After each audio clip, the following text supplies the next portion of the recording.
Hey, greetings everyone. It's GleeCon here again with another episode of Lore of Warcraft. On our last episode, we continued to look at more Magic and Mayhem, another source book material for the World of Warcraft role-playing game Dungeons and Dragons setting. We also read a story about Hemet Nessingwary in the old days of Classic, just before Classic, and how he kind of tempered his views as a hunter. And we have also been reading Cycle of Hatred. And in this book, the last thing that we learned was we got a little story about how Aegwynn became a guardian. So stay a while and listen as we continue with Cycle of Hatred, Chapter 13. Lorena was disappointed but not entirely surprised to see Kristoff seated on Lady Proudmoore's throne. The lady herself avoided sitting on the thing whenever possible, but the chamberlain would insist on using it when he was left in charge. Kristoff wasn't so much sitting in the throne as draping himself on it. His thin shoulders were slumped and he was seated at an angle, one leg hanging off the side. He was reading a scroll when Lorena came in, led by Durie. Colonel Lorena to see you, sir, the old woman said meekly. What is it, Colonel? Kristoff asked without looking up from the scroll. Private Strove has disappeared, she said without preamble. Now he looked up from the scroll, an eyebrow raised. Is that name supposed to mean something to me? If you bothered to pay attention to meetings in the ladies' chambers. Setting the scroll aside, Kristoff straightened in the throne. Modify your tone when speaking to me in this room, Colonel. Lorena looked aghast at the chamberlain. I'll speak to you how I please in whatever room we're standing in. Thank you very much. Lady Proudmoore asked you to manage Theramore in her absence. That doesn't mean you get to be the lady, she smirked. You haven't the equipment for it, for starters. Kristoff's eyebrows tented into a frown. Until Lady Proudmoore returns, I am empowered to act in her stead. And you will treat that office with respect. Your office is that of Chamberlain, Kristoff, which entitles you to be an adviser to Lady Proudmoore, same as me, so don't go getting delusions of grandeur. Leaning back on the throne and picking the scroll back up, Kristoff asked in a bored voice, You came in here for a reason. As I said, Private Strove has disappeared. He's the one I sent to investigate the burning blade. I've talked to his brother. Manuel says they arranged everything in the Demon's Bane.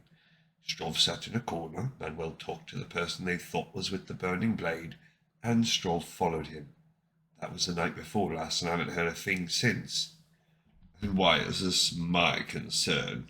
Kristoff still sounded bored. Because, you gibbery imbecile, he was investigating this burning blade. The same burning blade that attacked me and my people in Northwatch. I think it's suspicious, don't you? Not particularly, he set the scroll down again. People desert the military all the time. It's a sad reality, one that I would think you'd be aware of, Colonel. Tightly, Lorena said, I'm aware of it, Chamberlain, but I also know Strove. He'd sooner hack off a limb than desert. He's the best soldier I've got. I want to tear the island apart and find him. No.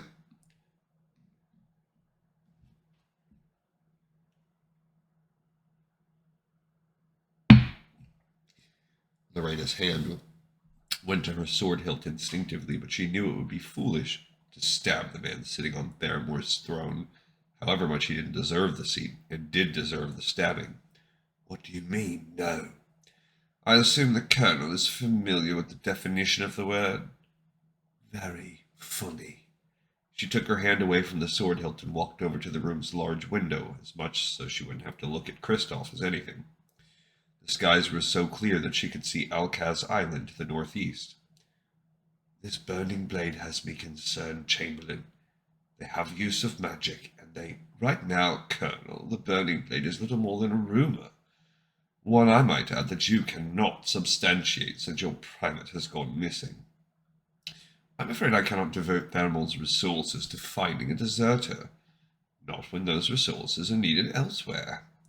Whirling around, Lorena asked, What are you talking about? Your arrival has saved me the trouble of summoning you, Christoph said. Lorena had to wonder why he didn't bring this up in the first place, and said so. Sneering, Christoph said, "It is not your place to question the person who sits on this throne, Colonel, merely to obey that person's orders. Right now, that person is telling you that I have just received word that Orc troops are massing at Kolkar Crag. That's the nearest portion of Duratar to Northwatch." Not bothering to point out that she knew damn well what Kolkar Crag's location was, she asked with a frown, "When did this happen?" "Just this morning. Major Davin needs additional reinforcements, and I want you to lead them." While Lorena's job description did not include supervision of all troop movements within Barrymore and Northwatch, it did include her being apprised of them. Additional reinforcements. When was Northwatch reinforced? Yesterday. There have been several incidents along the Merchant Coast involving orcs provoking humans. Some have even led to arrests. Right now, a human captain is being held in Ratchet because an orc attacked him. Lorena nodded, having seen that particular report. What of it? The goblins have the right to stop brawls. This wasn't a brawl, Christoph was shouting now, a state of affairs that surprised Lorena. The chamberlain was often supercilious, condescending, arrogant, and she was occasionally willing to admit brilliant and very good at his job, but she'd never heard the thin man raise his voice before. Whether or not it was a brawl, she said in a quiet tone, deliberately chosen to belie Christoph's increasing volume, is not the point. Why was Northwatch being fortified? I told you, orc troops. I mean the initial reinforcement. Christoph shrugged. Major Davin thought it necessary, and I agreed. Lorena shook her head and turned back to the window. Major Davin doesn't think the orcs are worth the time of day, Chamberlain. I wouldn't trust his statements on the subject. He's probably exaggerating. I don't believe he is, certainly not now with troops massing. Christoph got up and stepped down off the throne, walking to stand alongside Lorena. Colonel, if Northwatch is to be the front of another war between humans and orcs, we need to be ready. That's why I sent the 2 garrisons as well as the elite guard. At that, Lorena's jaw fell open.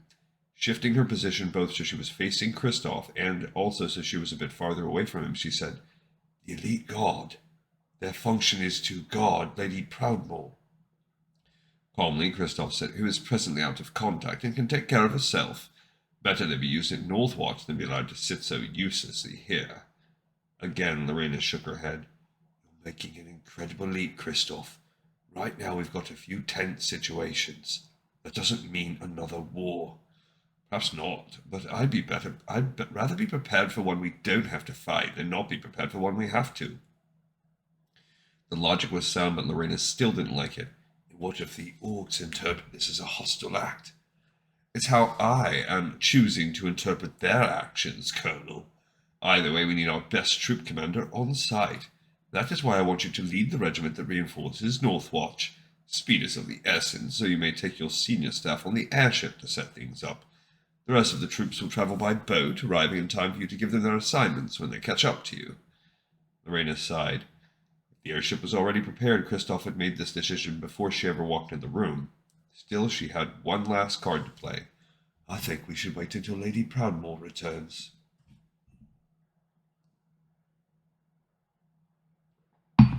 You're entitled to think that. Christoph walked back over to the throne and sat in it, placing his arms rather theatrically on the flared rests on either side of him. However, Lady Proudmoore is busy helping her precious orc friends while they mount defenses and prepare to destroy us. I will not allow what she has built to be destroyed by her own short-sightedness when it comes to Thrall. Now then, Colonel, you have your orders. Kindly carry them out. Christoph, this is a mistake. Let me try to find Strov and find out. No. Then Christoph softened and lowered his arms to his side. Very well, Colonel. I will grant you one concession. You may assign 2 soldiers to search for Private Strov. I could spare no more than that. She supposed that was the best she was going to get from the chamberlain. Thank you. Now, if you'll excuse me, it seems I have to put the senior staff together. Picking up the scroll once again with his right hand, Christoph waved dismissively with his left. You may go. She turned on her heel and angrily left the throne room. The most short-sighted thing Jaina has done was allowing that dude to get even the slightest semblance of power. All right, everyone. Thank you so much for watching and listening to this episode of Lore of Warcraft. I appreciate you. This one's in the pipe. 5 by 5.